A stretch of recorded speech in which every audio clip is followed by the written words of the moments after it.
আগামী জাতীয় সংসদ নির্বাচনে আমি ধানের শীষ নিয়ে নির্বাচন করব। চান্দিনায় বিএনপির কর্মী সম্মেলন অনুষ্ঠিত।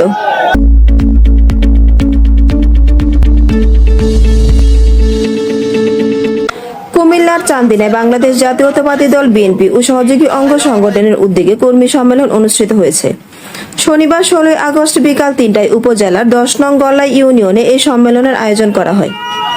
গল্লাই ইউনিয়ন বিএনপির সভাপতি প্রফেসর মোহাম্মদ আব্দুর রবের সভাপতিত্বে এবং সাধারণ সম্পাদক মোয়াজ্জেম হোসেনের সঞ্চালনায় অনুষ্ঠিত কর্মী সম্মেলনে প্রধান অতিথি হিসেবে উপস্থিত ছিলেন কুমিল্লা উত্তর জেলা বিএনপির যুগ্ম আহ্বায়ক ও চান্দিনা উপজেলা বিএনপির সভাপতি আতিকুল আলম শাওন। নীল নকশা এবং তাদের যেটা চোখের ভাষা ওটা যাতে রূপান্তরিত হইতে পারে, কিন্তু আল্লাহর বিধির বিধান দেখেন, দেশনেত্রী বেগম খালেদা জিয়া ঠিকই কিন্তু দেশে আছেন, কিন্তু যারা এই নীল নকশাকারী তারা কিন্তু সেনাবাহিনীর মালবাহী হেলিকপ্টারে করে দেশ থেকে।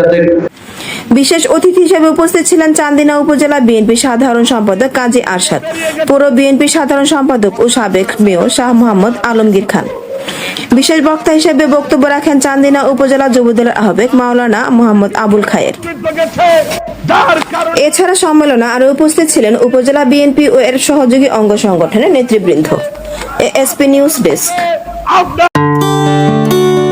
এএসপি নিউজের সাথে থাকার জন্য ধন্যবাদ। সাবস্ক্রাইব করে সাথে থাকুন।